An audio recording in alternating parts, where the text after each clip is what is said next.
Olha, a gente já vai falar agora sobre os impactos das obras da Copa do Mundo, 2 anos depois do Mundial em Itaquera, onde foi construído o estádio que sediou os Jogos do Campeonato aqui em São Paulo. Será que o Mundial trouxe mesmo desenvolvimento para aquela região, como era esperado? Para falar sobre esse assunto, a gente recebe hoje aqui no estúdio o engenheiro André Overa. Ele analisou esse legado durante o mestrado que fez na Unicamp. Oi, André, boa tarde para você. Boa tarde, Márcia, tudo bem? Como é que foi tudo? Bem triste, né, com essa notícia a gente começar não Repórter tão São bem, Paulo, mas enfim, vida que segue. Como é que foi o seu trabalho? Bom, meu trabalho, primeiro veio a questão de como chegou a Copa do Mundo e grandes recursos e pessoas são movimentados nesse tipo de evento, de investimento, enfim, todos os mega eventos movimentam muito dinheiro, muita gente se mobiliza para resolver esse problema, esse evento. Sim. Então, me pareceu interessante estudar qual é o impacto que se alardeia, que se promete sempre para esse tipo de mega evento. E, bom, a escolha de Itaquera foi interessante também por conta de ser uma região com uma grande densidade populacional, a maior, a Zona Leste, né? Enfim, a maior densidade que a gente tem na cidade de São Paulo, a menor densidade de empregos também por habitante na cidade de São Paulo. E tem uma pesquisa do metrô de origem e destino que mostrou que existem poucas viagens por pessoa nessa região. Então a gente já tem um quadro interessante que mostra que muita gente está lá sem emprego, pelo menos formal. E sem infraestrutura. Sem infraestrutura, exatamente, e se mantém na região. Elas não viajam para outras partes da cidade. Então a escolha foi interessante pelo Comitê da Copa do Mundo, enfim, junto com o Poder Público.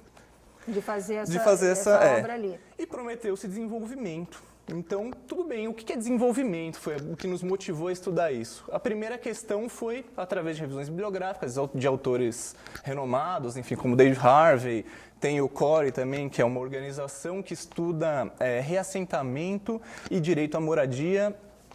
E ela fez vários estudos ao longo de vários mega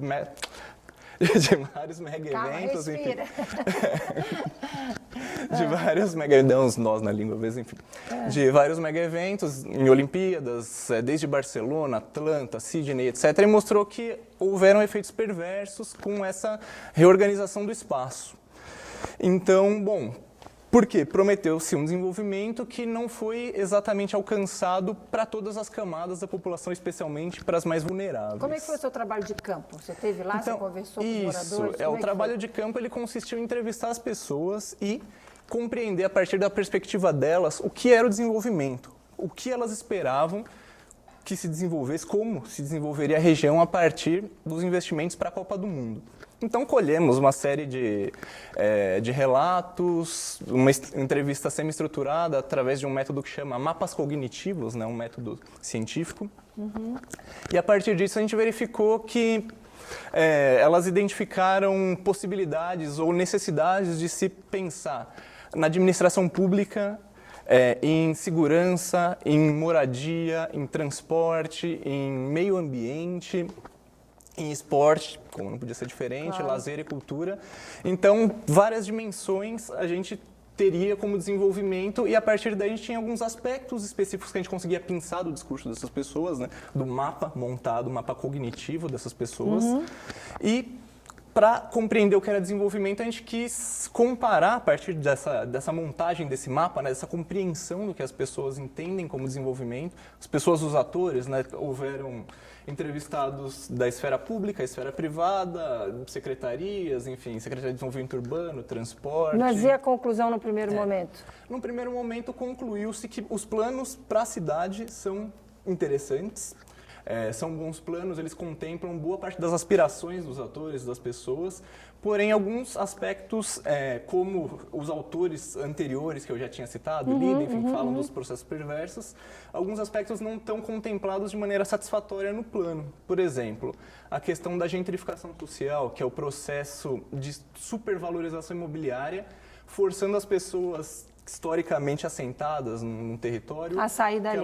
Exatamente, que elas não consigam arcar mais com o custo de viver ali, que elas saiam porque tem uma série de custos diretos e indiretos, sim, impostos, claro. etc. Então, esse foi um dos aspectos que foi mais batido, né?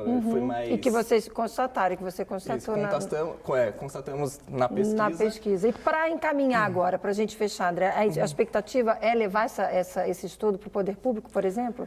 Isso, na verdade, assim, a expectativa é uma possibilidade de continuidade, primeiro, desse estudo, desse trabalho. Num doutorado. Enfim, exatamente, num doutorado, que aí, a partir dessas impressões das pessoas, a gente vai transformar em indicadores, vamos transformar em indicadores para avaliar o território de verdade. E aí aplicar esses indicadores na região de Itaquera e numa outra região, na cidade de São Paulo, pensamos na Zona Sul, enfim, que tem características parecidas, principalmente antes da Copa ser anunciada em Itaquera, que tinha características parecidas, para então, num contexto pós-Copa, a gente conseguir avaliar qual foi o real impacto dela. E para o poder público, o impacto seria uma metodologia para compreender o que as pessoas querem como desenvolvimento, né? O que elas entendem, o que elas trazem de experiência também. André, obrigada pela participação, sucesso aí num próximo doutorado e a gente se vê numa outra oportunidade. Obrigada, Obrigado, Márcia. Até lá.